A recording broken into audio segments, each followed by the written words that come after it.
Good morning, friends, and welcome here today. I understand this has been a very trying time the past week, and the weekend continued to be very difficult and stressful for everybody, so I do appreciate your time this morning. We do hope to get everybody out of the buildings today as soon as possible. Today's purpose is simply to provide some information, allow for staff members to collect belongings that they might need, and ask questions of your building administrators as we go through. I have Dr. Stephen Happy with me this morning, the president of our Board of Education, who will say a few words towards the end of our update this morning. But first and foremost, we need to thank all of our staff for your continued patience, your understanding, and your undetermined will to provide for our children and do the best we can through these trying times. Remember, this is something that not a single one of us could have expected. No one has experienced something like this, and there is nobody to turn to ask them, what did we do last time? So I thank you all for your continued patience, your understanding, and knowing that our whole community is looking to us for guidance and stability. And as much as we can remain stable and present in an unfear-like manner, it will help our community and our children. That being said, a quick general update. There has not been much new information relative to our situation overnight. There are some reports starting to show up that the governor is going to relieve any kind of state aid burden for districts that do not make the 180-day requirement. However, I have not specifically received that information from the general folks that I get my information from, so I'm not ready to make that claim yet, but it does look like we're going in that direction. We will be free and clear of worrying about a financial burden. Aside from that, we are here, and we will continue to move forward. The next 4 weeks are going to be filled with fast and furious information. Just please stay tuned to your email and our district social media accounts. The first and most pressing thing on most people's minds is food services for our students. This morning I'll be working with Mr. Meza and Mr. Whitmore to determine how we're going to deliver breakfast and lunch to our families. We hope to have that information out later today.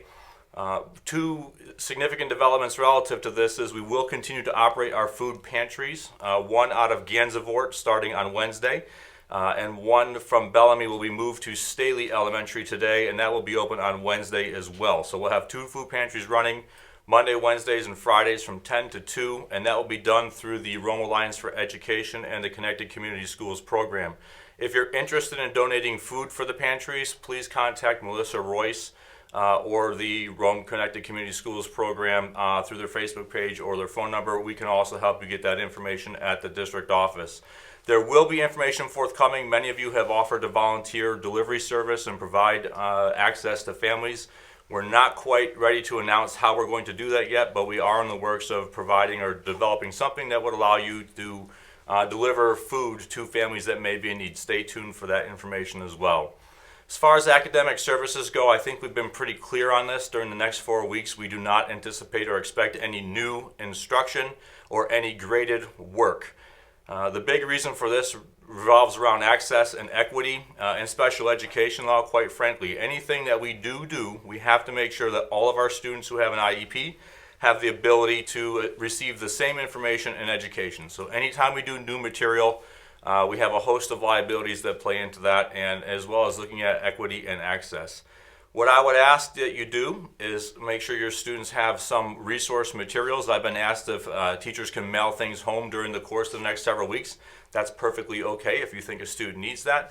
Teachers have asked if they can create videos or if they can do online interaction. I wouldn't call it instruction, but interaction is perfectly okay. If you want to create a video, send that out to those that have access to it. That's wonderful. If you want to set aside a time during the next 4 weeks where you are going to be readily available, similar to office hours at the college setting for students to check and connect, that's also perfectly fine. Elementary folks, if you want to send home writing prompts, get books to kids, you have more than the free availability to do that. If you want to set up phone call conversations through parents, what's most important right now is that our staff members have the information for contact information for families as best as humanly possible. And we do know it changes frequently, but any further questions relative to academic services, I would ask that you please direct those to one of the two directors, Dana Benzo or Jen DePerno or Chris Brewer, our assistant superintendent, so we can get those solidified.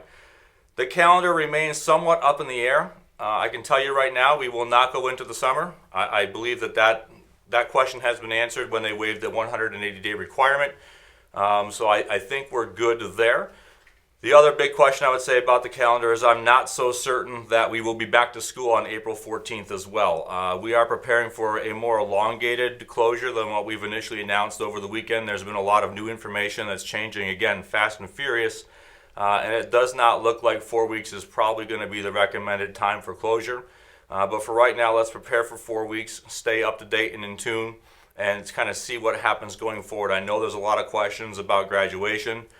Regents examinations, AP examinations, the 3 through 8 testing, proms, the senior ball, all of that type of the activities and festivities we traditionally enjoy at the end of the year. It's a little too early to get those answers for you. They are on our boilerplate, and we continue to pursue those answers for you. But let's just remind at this point in time, let's try and stay focused on our children in the current and first getting their basic needs met, and then we'll move on to some of the ancillary things that come along with schools in the springtime.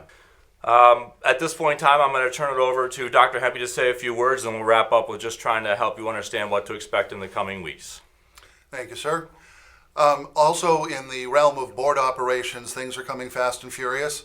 As of right now, we know that there are latitude being given in how we can continue to have meetings and do the business of the district. And we'll be giving out the details of that as soon as we know them.